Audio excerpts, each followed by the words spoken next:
Halo semua, bagaimana kabarnya hari ini? Pada video kali ini, kami akan menjelaskan materi tentang konsep wilayah dan tata ruang. Tahukah kalian apa yang dimaksud konsep wilayah dan tata ruang? Nah, untuk dapat memahami materi tersebut, mari kita simak video berikut ini.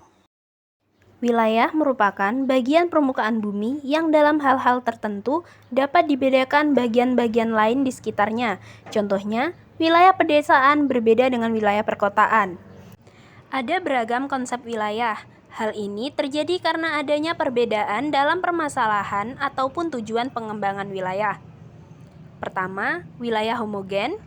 Yang kedua, wilayah fungsional. Dan yang ketiga, wilayah vernakular. Sedangkan perwilayahan atau regionalisasi adalah upaya membagi-bagi wilayah berdasarkan teritorial dan ruang lingkupnya. Sedangkan tata ruang adalah wujud struktur ruang dan pola ruang. A. Makna pembangunan wilayah. Makna pembangunan memiliki arti sebuah proses, cara, atau perbuatan yang berkaitan dengan perubahan. Pembangunan nasional adalah upaya yang dilaksanakan oleh semua komponen bangsa dalam rangka mencapai tujuan bersama. B. Teori lokasi sebagai dasar perlunya pembangunan wilayah.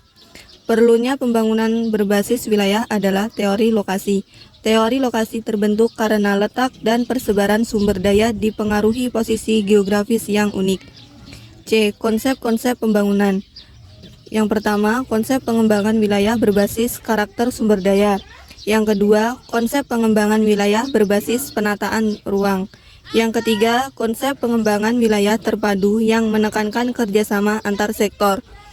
Untuk meningkatkan kesejahteraan masyarakat, konsep pengembangan wilayah berdasarkan klaster gugus. D. Faktor penentu pembangunan wilayah. Yang pertama, faktor topografi. Yang kedua, faktor klimatologi. Yang ketiga, faktor hidrografi. Yang keempat, faktor sumber daya hayati. Yang kelima, faktor demografi atau sumber daya manusia. E. Aspek utama pembangunan wilayah. 1. Terdapat pada fakta bahwa faktor-faktor produksi bersifat lokasional. Yang kedua, setiap kegiatan usaha cenderung melakukan pemusatan kegiatan ekonomi secara spasial di lokasi tertentu. Yang ketiga, menjadi alat untuk menyosialisasikan dan mengembangkan tingkat kesadaran berbagi pihak tentang perlunya menjaga kelestarian lingkungan. F. Pentingnya daya dukung wilayah untuk perencanaan pengembangan wilayah. 1. Daya dukung lahan pertanian. 2. Daya dukung lahan permukiman. 3. Daya dukung fungsi lindung. 4. Daya dukung fungsi ekonomi wilayah. 5. Daya dukung ekologi. G. Tujuan pembangunan wilayah. Pembangunan negara Republik Indonesia diperlukan untuk mewujudkan cita-cita nasional seperti yang tercantum dalam pembukaan Undang-Undang Dasar Negara Republik Indonesia tahun 1945. H. Wilayah pembangunan Indonesia. 1. Pembangunan wilayah Pulau Sumatera. 2. Pembangunan wilayah Pulau Jawa dan Bali. 3. Pembangunan wilayah Pulau Kalimantan. 4. Pembangunan wilayah Pulau Sulawesi. 5. Pembangunan wilayah Kepulauan Nusa Tenggara. 6. Pembangunan wilayah Kepulauan Maluku. I. Pembangunan wilayah berkelanjutan. Tujuan pembangunan berkelanjutan antara lain memastikan pola konsumsi dan produksi yang berkelanjutan, serta pengadaan air bersih dan sanitasi yang layak untuk semua. Pertumbuhan wilayah erat kaitannya dengan pertumbuhan wilayah. Pertumbuhan wilayah dapat didefinisikan sebagai laju wilayah dalam kurun waktu tertentu. A. Teori pertumbuhan wilayah. Yang pertama, teori basis sumber daya alam. Yang kedua, teori basis ekspor. Yang ketiga, teori pertumbuhan neoklasik. Yang keempat, teori ketidakseimbangan. Yang kelima, teori baru pertumbuhan wilayah. B. Faktor-faktor yang memengaruhi pertumbuhan wilayah. Yang pertama, kondisi geografis. Yang kedua, tenaga kerja. Yang ketiga, modal. Yang keempat, modal fisik. Yang kelima, modal manusia. Yang keenam, infrastruktur. Yang ketujuh, teknologi. C. Terbentuknya pusat-pusat pertumbuhan.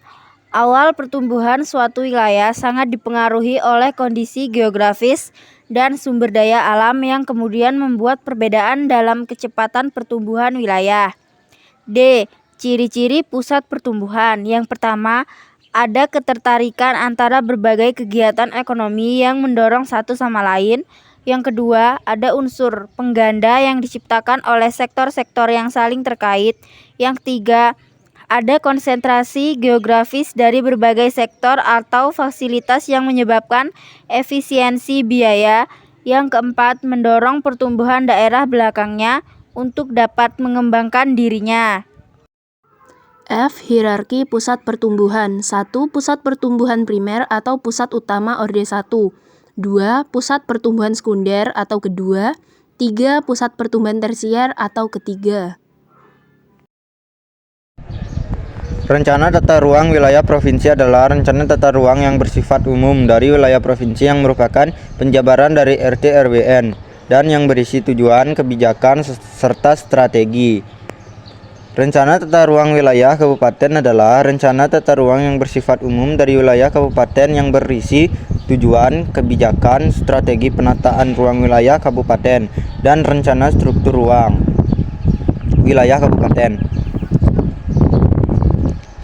Rencana tata ruang wilayah kota adalah rencana tata ruang yang bersifat umum dari wilayah kota yang merupakan penjabaran dari RT/RW provinsi dan yang berisi tujuan, kebijakan, dan strategi penataan ruang wilayah kota.